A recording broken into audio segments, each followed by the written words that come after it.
Bir zamanlar o sadece reisti. Toplumun belirli kesimlerince sevilen, korunan, hatta iş insanı olarak anılan bir figür. Kameralara gülümsüyor, yardım etkinliklerinde boy gösteriyor, sosyal medyada kendine has bir kitle yaratıyordu. Herkes onu böyle bilirdi. Geleneksel değerlere bağlı, vatansever, devletinin yanında bir adam. Ancak gölgelerdeki fısıltılar, bu cilalı imajın ardında çok daha karanlık bir gerçeğin yattığını söylüyordu. Dosyalar açıldığında buzdağının görünen yüzünün ardındaki dehşet verici derinlikler ortaya çıktı. Adı organize suç, cinayet azmettirme, siyasi entrikalar ve kara para aklama ağlarıyla anılmaya başlandı. Bu bir reisin biyografisi değil, bir imparatorluğun çöküşünü anlatan, kan, ihanet ve sırlarla dolu bir vaka dosyası. Her video, her iddia, her yüzleşme bizi derin devletin en kirli dehlizlerine, güç ve paranın hüküm sürdüğü labirentlere daha da çekiyor. Gerçekler bir kez gün yüzüne çıktığında hiçbir şey eskisi gibi olmayacak. Sedat Peker, 26 Haziran 1971'de Sakarya'da Kafkas asıllı Rize kökenli bir ailenin çocuğu olarak dünyaya geldi.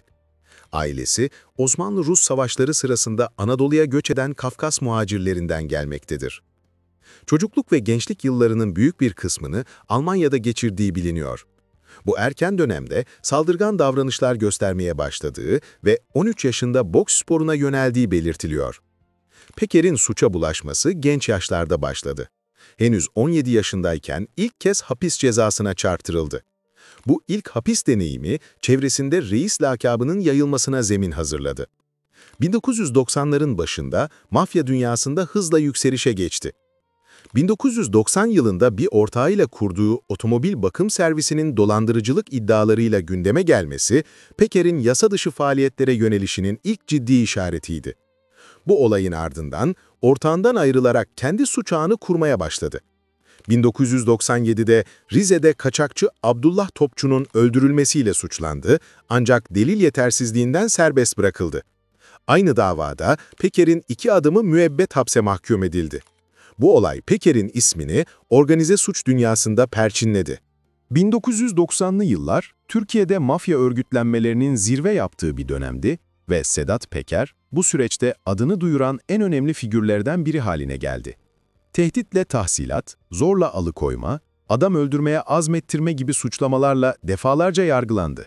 1998'de hakkında 7 ay süren bir arama kararı sonrası Romanya'dan kendi isteğiyle Türkiye'ye teslim oldu. Bu teslimiyetin dönemin bazı siyasetçileriyle yapılan bilinmeyen bir iyilik karşılığı olduğu iddia edildi. Kelebek Operasyonu, Peker'in kariyerindeki dönüm noktalarından biri oldu. 2005 yılında bu operasyon kapsamında tutuklandı.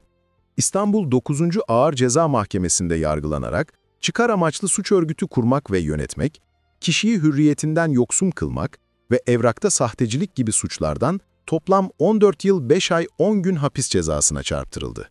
Mahkeme kararında Peker'e reis olarak hitap edildiği ve örgütte mutlak liderliğinin bulunduğu vurgulandı.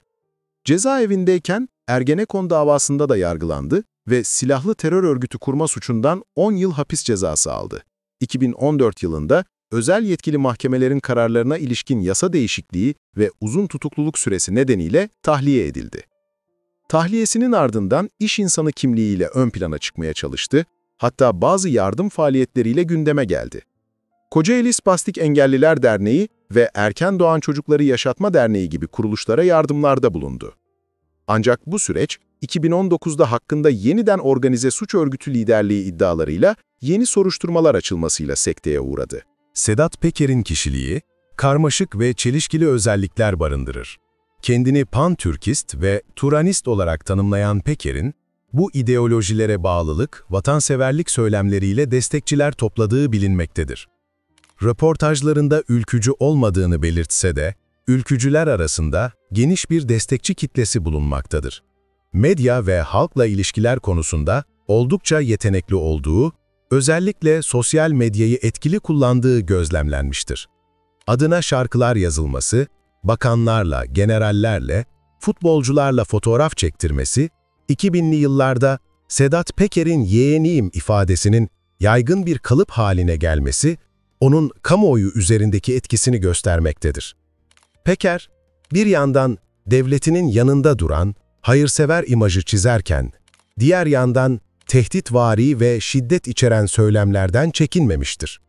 Özellikle barış akademisyenlerine yönelik, oluk oluk kanlarınızı akıtacağız ve akan kanlarınızla duş alacağız şeklindeki tehditleri, karakterinin karanlık yönünü ortaya koymuştur. Peker'in adı, kariyeri boyunca birçok skandal ve krizle anıldı. 2021 yılında Birleşik Arap Emirlikleri'nden yayınlamaya başladığı YouTube videoları, Türkiye'nin siyasi ve kriminal gündemini sarsan en büyük olaylardan biri oldu. Bu videolarda eski İçişleri Bakanı Mehmet Ağar'ın bir marinaya çöktüğü, uyuşturucu kaçakçılığı rotaları ve siyaset, mafya, devlet üçgenindeki kirli ilişkiler hakkında ciddi iddialarda bulundu. Özellikle Venezuela-Türkiye arasındaki kokain rotası iddiaları uluslararası düzeyde yankı buldu ve ABD Dışişleri Bakanlığı'nın Uluslararası Narkotik Kontrolü Strateji raporunda yer aldı. Peker, bu rotanın değişmesinde eski Başbakan Binali Yıldırım'ın oğlu Erkan Yıldırım'ın rol oynadığını ve Kıbrıslı iş insanı Halil Falyalı'nın para trafiğini yönettiğini öne sürdü. Bu iddialar, Türkiye'nin uyuşturucu kaçakçılığında transit ülke konumuna geldiği endişelerini artırdı. Paramount Otel'e çökülmesi iddiaları da Peker'in videolarıyla kamuoyunun gündemine geldi. Peker, Bodrum'daki bu otelin sahibi Sezgin Baran Korkmaz hakkında Türkiye ve Amerika'da arama kararı olduğunu ancak otele çöküldüğünü iddia etti. Bu soruşturma kapsamında birçok isim gözaltına alındı ve kara para aklama, örgüt kurma, tefecilik gibi suçlamalarla yargılamalar başladı. En son olarak genç üniversite öğrencisi Rojin Kabayiş'in şüpheli ölümüyle ilgili yaptığı açıklamalarla tekrar gündeme geldi. Peker, Kabayiş'in intihar değil cinayet kurbanı olduğunu iddia ederek olayı aydınlatacak bilgi sağlayana 25 milyon TL ödül vereceğini duyurdu. Bu durum muhalefet tarafından Türkiye'de adaleti Sedat Peker sağlıyor söylemlerine yol açtı ve devletin acziyeti tartışmalarını alevlendirdi. Sedat Peker'in finansal yapılanması, organize suç örgütlerinin karmaşık ve çok katmanlı yapısını yansıtmaktadır. Elde edilen bilgiler, onun sadece yerel çapta değil, uluslararası alanda da finansal ağlara sahip olduğunu düşündürmektedir. Haraç ve yağma, Peker ve örgütünün temel gelir kaynaklarından biri, tehdit ve cebir yoluyla iş yerlerinden, şahıslardan ve firmalardan haraç toplama ve mal varlıklarına çökme eylemleriydi.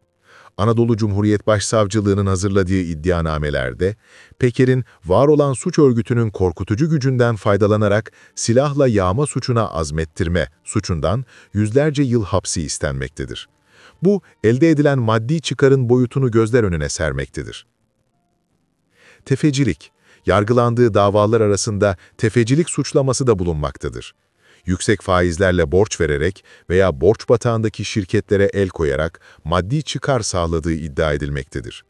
Paramount Otel soruşturmasında da Cihan Ekşioğlu'nun tefecilik suçlamasıyla tutuklu kalması, bu tür faaliyetlerin Peker'in ifşalarıyla bağlantılı olduğunu göstermektedir. Kara para aklama. Peker'in iddiaları, Türkiye'nin uluslararası uyuşturucu ve kara para aklama rotalarının merkezlerinden biri haline geldiği yönündeydi. Özellikle Halil Falyalı üzerinden dönen kokain kaçakçılığı ve yasa dışı bahis paralarının Kıbrıs'ta aklandığına dair iddiaları, geniş çaplı bir kara para ağına işaret etmektedir. ABD Dışişleri Bakanlığı'nın raporlarında da Türkiye'nin uyuşturucu kaçakçılığında transit ülke olarak bahsedilmesi bu iddiaları güçlendirmektedir. Yasa dışı kazancın meşru gelir olarak gösterilmesi için paravan şirketlerin kullanıldığı da raporlarda yer almaktadır. Peker'in mal varlığına dair somut bir döküm bulunmamakla birlikte, yaptığı yardımlar ve lüks yaşamına dair haberler elde ettiği finansal gücün büyüklüğünü göstermektedir. Ancak bu servetin hangi yollarla elde edildiği ve nasıl aklandığı karanlıkta kalmaya devam eden önemli bir noktadır.